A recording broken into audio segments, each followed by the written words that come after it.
কিছু মানুষ মনে করে যে আমার মধ্যে একটা দুঃখ আছে, আমি এই দুঃখটা আমার অপর বন্ধুকে শেয়ার করব বা আমার আত্মীয় স্বজনকে শেয়ার করব, ঠিক আছে? কিন্তু আসলে না, মানুষের কাছে আপনার দুঃখ শেয়ার করবেন না। আপনার মনের মধ্যে যা আছে সব কিছু আল্লাহর নিকট শেয়ার করবেন। তিনি অবশ্যই সেগুলো সমাধান দিবেন। বরং আপনি যদি মানুষের কাছে এগুলো বলেন, অবশ্যই মানুষ আপনাকে শেষ করবে, মানুষ হাসাহাসি করবে এবং মানুষ অনেক কিছু ভাববে, এবং কি মানুষ আপনাকে সাহায্য করতে পারবে না। কিন্তু মানুষ অবশ্যই আপনার দিকে অন্য নজরে তাকাবে।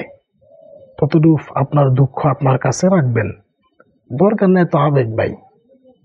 এবং আমরা অনেক এরকম আছি যে আমার এক বন্ধু আমার কাছে কিছু একটা বলবে আর আমি এটা অন্যজনের কাছে শেয়ার করব, সে আমাকে ভালো বলবে, এই বলবে, এই বলবে, কিন্তু এটাতে আপনি গুনাহগার হচ্ছেন। অন্যের কথা কাউকে বলবেন না, ঠিক আছে ভাই? অবশ্য আপনি যদি একজন ভালো মানুষ হন, নিজের কথা এবং অন্যের কথা গোপন রাখবেন।